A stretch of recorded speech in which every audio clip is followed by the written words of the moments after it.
హైదరాబాద్ కాచిగూడలోని స్వీకర్ హోటల్లో టిఫిన్ చేసిన సంపత్ అనే వ్యక్తికి పూరీ కర్రలో ఇనుప ముక్కలొచ్చాయి.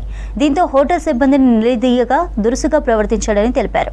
వెంటనే అంబర్పేట ఫుడ్ ఇన్స్పెక్టర్ హేమలతకు ఫిర్యాదు చేశాడు సంపత్. తినే ఆహారంపై శ్రద్ధ తీసుకోకుండా నిర్లక్ష్యంగా వ్యవహరిస్తున్న హోటల్ నిర్వాహకులపై చర్యలు తీసుకోవాలని కోరుతున్నారు కస్టమర్స్. ఇక్కడికి రావడం జరిగింది. సమయానికి ఆకలేయడం వల్ల ఈ పక్కనగా ఉన్న మన ఈ స్పీకర్ హోటల్లోకి మేము వచ్చి భోజనం చేయడం కోసం అని రావడం జరిగింది.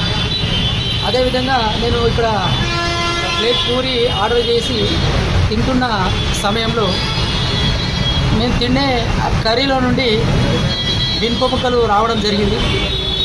ఇదేంటని నేను యజమాని దగ్గరికి వెళ్ళి నేరుగా క్వశ్చన్ చేయడగా వాళ్ళు కూడా విచ్చలవిడిగా మాట్లాడుతూ మేము ఏం చేసుకుంటామో చేసుకోపో అని మీదికి వెళ్ళి వాళ్ళు దూషించడం జరిగింది. అంటే రాష్ట్ర వ్యాప్తంగా ఈ విధంగా రెస్టారెంట్లు కొక్కొలుగా ఉన్నాయి. మరి ఇటువంటి వారిపైన ఫుడ్ ఇన్స్పెక్టర్ సంబంధించిన వాళ్ళు, ఈ ఫుడ్ సెక్షన్ సంబంధించిన వాళ్ళు వీళ్ళు ఏం చేస్తూ ఉన్నారో అర్థం కావడం లేదు.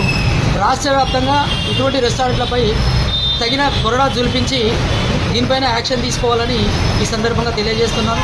ముఖ్యంగా ఈ స్పీకర్లో ఇంతకుముందు కూడా పలుమార్లు జరగడం జరిగింది ఇటువంటి ఘటనలు.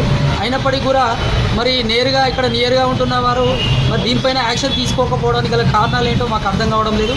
తక్షణమే దీనిపైన పెద్ద ఎత్తున స్పందించి సీజ్ చేయకపోతే మాత్రం పెద్ద ఎత్తున అన్ని ఆర్గనైజేషన్లు కలుపుకొని మేము దీని ముందు ధర్నా చేసి దీన్ని మూపియడానికి మేము పెద్ద ఎత్తున చర్యలు